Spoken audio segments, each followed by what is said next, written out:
Hello friends, welcome back to my channel. আজকে আমি আপনাদের একটা দড়ি লাগানো পাইপিং বানিয়ে দেখাবো। তো ফার্স্টে আমি এরকমভাবে কাপড়টাকে ভালো করে ইস্ত্রি করে নিয়েছি। ইস্ত্রি করলে পাইপিংটা বানানো খুব সুন্দরভাবে হয়। তারপর এরকম একটা ত্রিভুজের মতো স্কেলের সাহায্যে 1.5 ইঞ্চি করে দূরত্ব রেখে সমান এরকম ত্রিকোণা মাপের দাগগুলো টেনে নেব।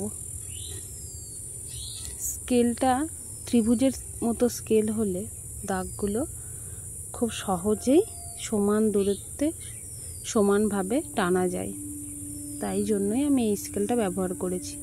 আপনাদের কাছে না থাকলে আপনারা সোজা স্কেলের সাহায্যে এরকম ক্রস করে লাইন টেনে নিতে পারবেন। তারপর লাইন বরাবর কাঁচি করে দাগগুলো কেটে নেব। দেখুন আমি এইভাবে সব কটা কেটে নিচ্ছি। আমার কাটা প্রায় সব কমপ্লিট। আপনারা এইভাবেই করবেন। দেখুন আমার এতগুলো টুকরো আমার কাটা সব কমপ্লিট হয়ে গেছে। তারপর এগুলো আমি মেশিনে নিয়ে যাব। মেশিনে নিয়ে গিয়ে এইরকমভাবেই একটার সঙ্গে একটা এরকম ক্রস করে লাগিয়ে নিয়ে তারপরেই আমরা মেশিনে দিয়ে এটাকে সেলাই করে নেব।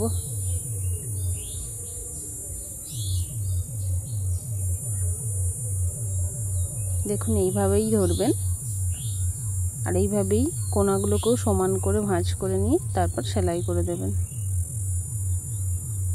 দেখুন আমি আবার একটা ডবল সেলাই করে দিচ্ছি, যেহেতু আমার এই কাপড়টা সুতির ছিল না, তাই সহজেই খুলে যেতে পারে, তাই জন্য আমি ডবল সেলাই করে নিচ্ছি। দেখুন এইভাবে সমান হয়ে যাবে পুরো। দিয়ে এবার সেলাই করা হয়ে গেলে পরে ওই জোড়া সাইডটা দুদিকে ভাঁজ করে দিয়ে ভালো করে ইস্ত্রি করে নেবেন। তাহলে কি হবে, ওটা আর মোটা হবে না, দু সাইডে দুটো চলে যাবে এবং ভালো করে বসে যাবে ওটা। আমি এরকম সব কটা জয়েন্ট দুদিকে করে দিয়েই ভালো করে ইস্ত্রি করে নিচ্ছি। আপনারা চাইলে দুদিকে করতে পারেন বা একদিকেও রাখতে পারেন। দুদিকে করলে ভালো পাইপিংটা বানানো হবে, কোথাও মোটা হবে না। তারপর এরকম পাইপিংয়ের একটা সাইডে দড়ি ভরতে হবে। এটা সিঙ্গেল বুটের সাহায্যে করতে হবে, যার সাইডে একটা ছিদ্র থাকে। সেই বুটের সাহায্যে করলে খুব সহজে পাইপিংটা খুব সুন্দরভাবে তৈরি হয়। তারপর এরকম দড়িটা পাইপিংয়ের ভেতরে একটা সাইডে পুরে হালকা হালকা করে মুড়তে হবে। আর একটু এরকমভাবে দু সাইডে আমি যেমন হাতটা দিয়ে ধরেছি এইরকমভাবেই ধরতে হবে। এক হাতে একটু টানতে হবে, তাহলে পাইপিংটা পুরো সোজা এবং সমানভাবে বসবে। আর একটা হাতে করে একদিকটা ভালো করে মুড়তে হবে। আমার এটা মোড়া হয়ে গেছে, ঢোকানো হয়ে গেছে পাইপিংটা। তারপর আর একটা সাইডে যে দিকটা কাপড়ের খোলা সাইড থাকবে সেই দিকটাও ভালো করে এরকম মুড়ে একদম পাইপিংটা সমান করে নেব, যাতে কোনো দিকে আমাদের কাপড় খোলা না থাকে। তাহলে পাইপিংটা আরও সুন্দর দেখতে হয়, সেই কারণে। তারপর এটাকেও আমরা ইস্ত্রি করে নেব। তাহলে কোথাও গলায় বা কোনো কার্ভ জায়গায় পাইপিংটা খুব সহজেই সমানভাবে বসে যাবে এবং দেখতেও খুব ভালো লাগবে। আপনারা চাইলেই বানিয়ে চেষ্টা করতে পারেন।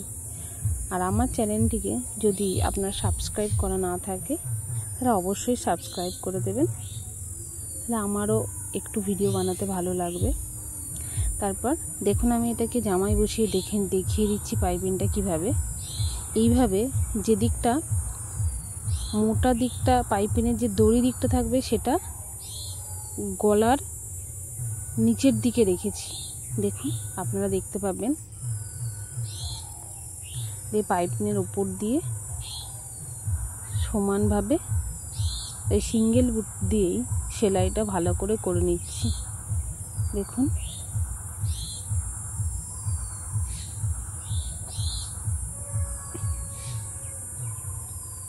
দেখুন আপনারাও এইভাবেই করবেন। খালি পাইপিং যে দিকটা এটা ভাঁজ করা দিকটা বাইরের দিকে রাখবেন, আর যে দিকটায় দড়ি বসানো আছে সেটা ভেতর দিকে রেখে তারপরে করবেন। পরে আমরা এটাকে যখন উল্টে নেবো তাহলে আমাদের আর এক্সট্রাভাবে পট্টি বসাতে হবে না জামাটায়। আমাদের পাইপিংয়ের সঙ্গে সঙ্গে জামাটা গলাটাও আমাদের তৈরি হয়ে যাবে।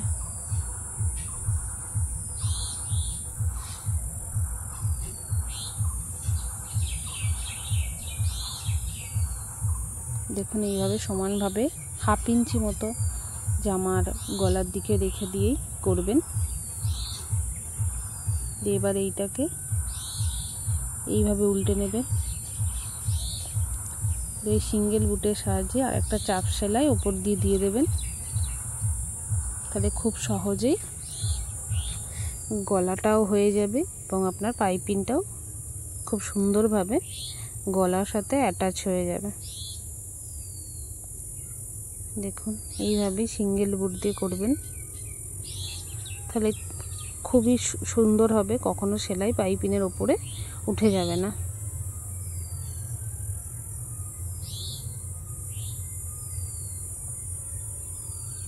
আমার গলাতে পাইপিংটা বসানো কমপ্লিট হয়ে গেছে।